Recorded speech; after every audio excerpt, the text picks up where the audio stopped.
Ladies and gentlemen, boys and girls, children of all ages, welcome back to Go Giants episode 20. I'm your host, Mr. Miniguy, and this is the Bengals postgame video. Now, yes, I am releasing this late again. Luckily, I'm not releasing it on the day of the next game like I normally do. I had a lot of schoolwork to do, and I was completely exhausted after doing it, so I immediately went to sleep. But this is the Bengals postgame video. The Giants barely pull off a win, 19-17. Actually, the Giants didn't play half bad. What really killed the Giants in this game was the special teams, which I'll go into later on in this video. Daniel Jones is injured with a hamstring injury. He will more likely than not miss the Seahawks game, which I'll talk more about in the Seahawks preview. So without further ado, let's go ahead and get into it.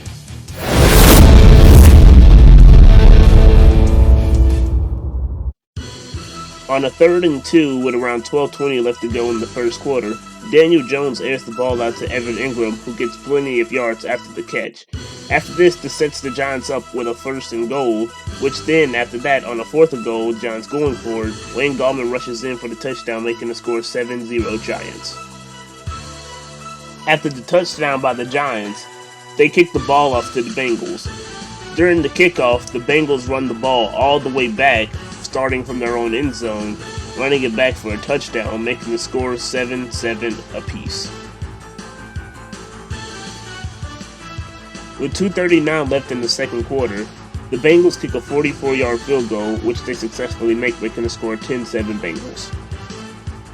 With 26 seconds left in the first half, Graham Gano kicks a 49-yard field goal, which he makes, making the score tied 10 apiece. On the next Giants drive, Daniel Jones hands the ball off to Wayne Gallman, who powers through to get a couple of yards, really good yards actually, around probably 10 to 15 before he's brought down. After this, Daniel Jones airs the ball out once again to Evan Ingram, who catches a really difficult catch. The Giants then kick a field goal, making the score 13-10 Giants.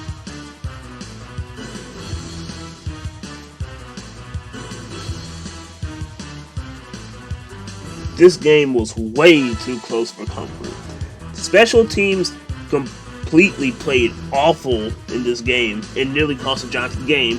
Luckily, the defense showed up pretty much essentially in every single game.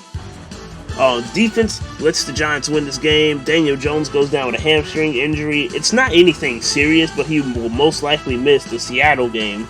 I'll talk more about that in the Seattle pregame show, whatever. Pregame, same difference. Giants go to 4-7. Bengals drop down to 2-8-1. Giants win this with a score of 19-17. And that's it for the recap. Now it's time to look at some statistics.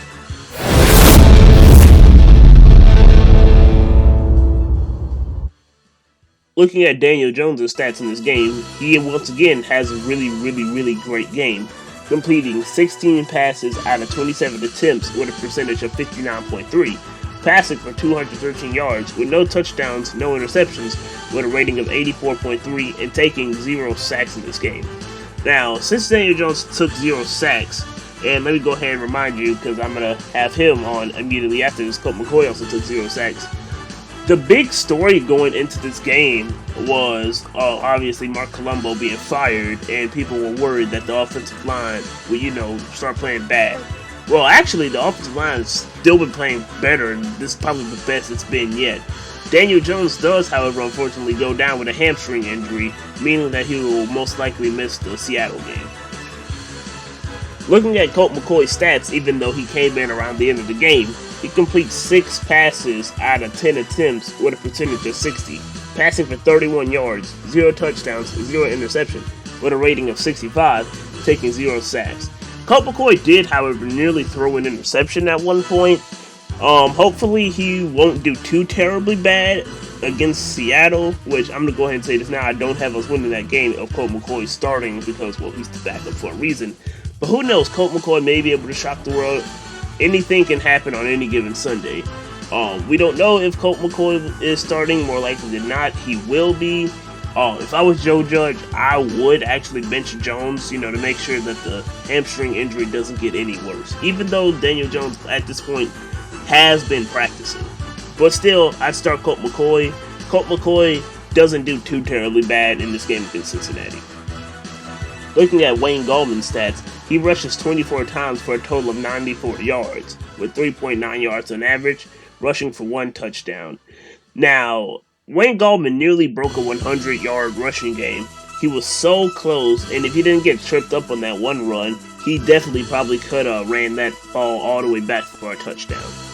I really do think that the Giants should re-sign Wayne Gallman at this point, considering how well he's been playing. I've said this essentially in every single one of my post-game shows, but I mean, you really can't deny that Wayne Gallman hasn't been playing good. Wayne Gallman's been amazing. Looking at Sterling Shepard's statistics, he completes 7 receptions for a total of 64 yards with an average of 9.1. And of course, I have to give a special shout out to Jabal Sheard and Leonard Williams. In this game, Leonard Williams has 2 tackles in total, 1 solo tackle, 1 assist tackle, and of course, 1 sack along with the fumble recovery at the end of the game. If it wasn't for Jabal Sheard knocking the ball loose, Leonard Williams would have never been able to recover the fumble, and the Giants possibly could be sitting at 3-8 right now. So big shout out to those two. And that's it for the statistics. Now it's time to look at some standings.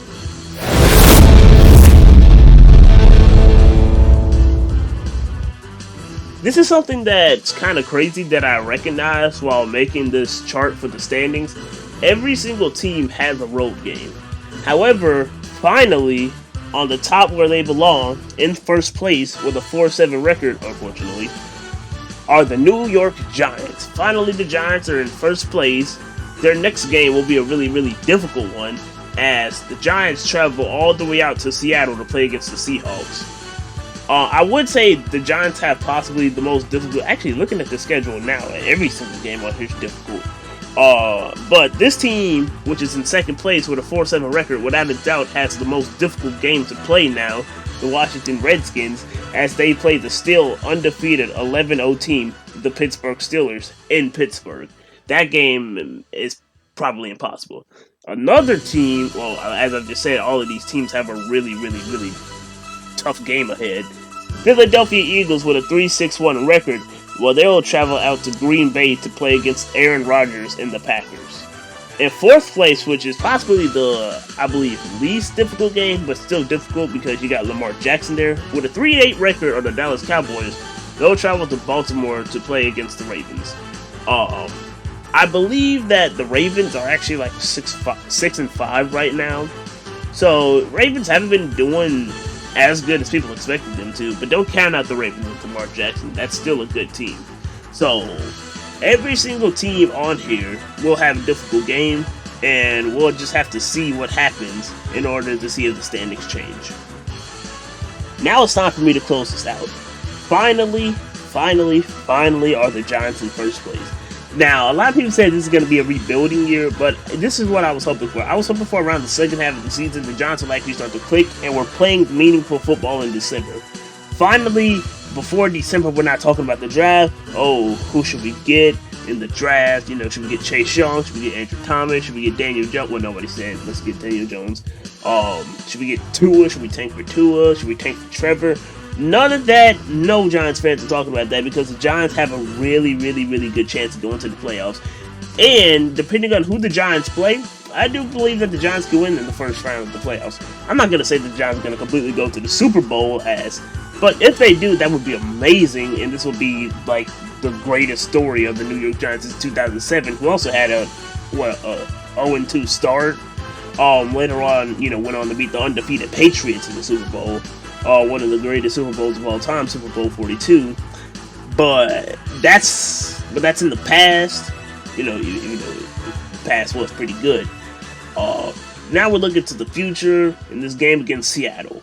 I'll talk more about that. I've said this probably like 3 times in this video. In the Seattle preview, which should be uploaded probably around a day or two because it's pretty early in the morning. It's like 3 o'clock when I'm recording this. So I'm probably going to go to sleep. I have to go to class, and then I'll probably have to record the Seattle game after that. So I hope you guys enjoyed this video, and as always, go Giants.